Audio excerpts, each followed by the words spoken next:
Death by Lightning is a new Netflix series based on the assassination of James Garfield. So today, let's see if it's worth your time.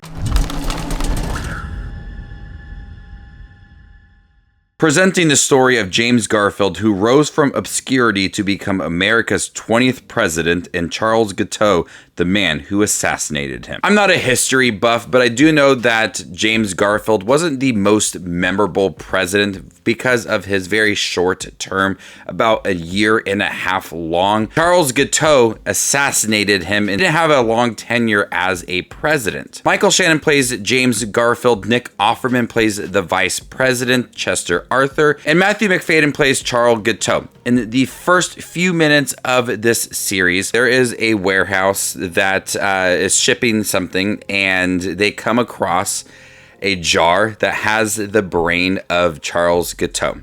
And the people that are holding this jar don't know who that is.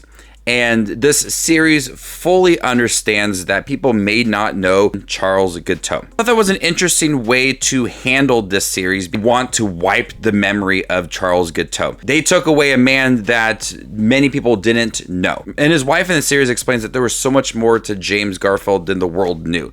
Because of his short time, he wasn't that memorable of a president. And the way that this series spins it all is that we may not know James Garfield very well. We don't know Charles Guiteau either. The series tries to get us to understand both of these people. Michael Shannon does a great job as James Garfield, a very quiet president, somebody that cared a lot about his family. He gives a good performance, not a really emotional performance, just somebody that you believed was good as a president. Matthew Macfadyen gave a really interesting performance as Charles Guiteau because what Charles Guiteau went through in the time that he assassinated the president is that he fully believed in that political party and he wanted to help out so much. He was often stopping James Garfield or Chester Arthur to explain that he was perfect candidate for helping out, and he was pushed aside many times. He believed that James Garfield wasn't the right person for the president,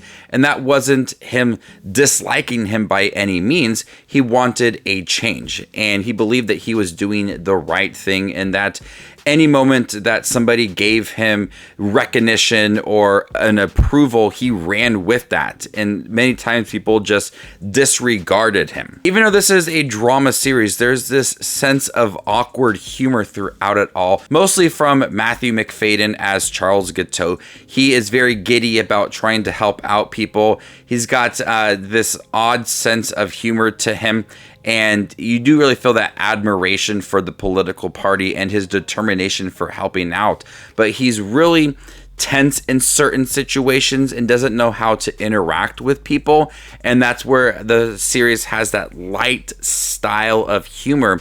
It's still a full-on drama and it's thrilling at times, but there is some scenes throughout these 4 episodes that kind of break up the mold and lighten the tone by having this awkward style of comedy when it comes to Charles Guiteau, because he doesn't really know how to interact with people. He's really socially awkward, but he believes he's doing the right thing. My wife said it reminded her a lot of Buddy from The Incredibles, that he wanted to help out Mr. Incredible so much, and he felt like he was doing the right thing and was pushed away so many times, and eventually became the bad person. Skippy here made sure of that. Incredible! You're not affiliated with me! With this series only being 4 episodes, it does cover a lot. It covers Guiteau's frustration, Garfield becoming president. Chester Arthur, played by Nick Offerman, feels like he's not equipped to be the vice president. A lot of intense political scenes, voting going on to determine who the next president was going to be, an overlook at these candidates to see if they were the right president or not, shady characters along the way. We got a better understanding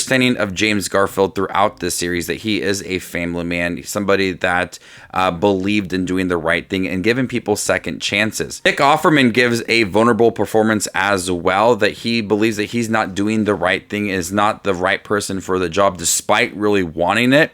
There's multiple times that he questions himself. He gives such an outstanding performance. And that concept that many people didn't know Garfield and Guiteau very well, and we're going to keep it that way, especially when it comes to Guiteau, that he wasn't somebody that we're going to give much thought to because he didn't deserve all of that. With it only being 4 episodes, I do think that it does cover a lot, but I think they could have dived a little bit deeper into certain aspects of the series, more of that intensity that was rising for Charles Guiteau, because I felt like it was a very quick, abrupt change for that character to where he was more likable in the beginning of the series and you feel like he was doing the right thing, wanting to present himself and help out.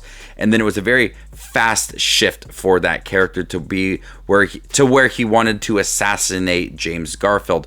Just a couple more episodes, maybe 6.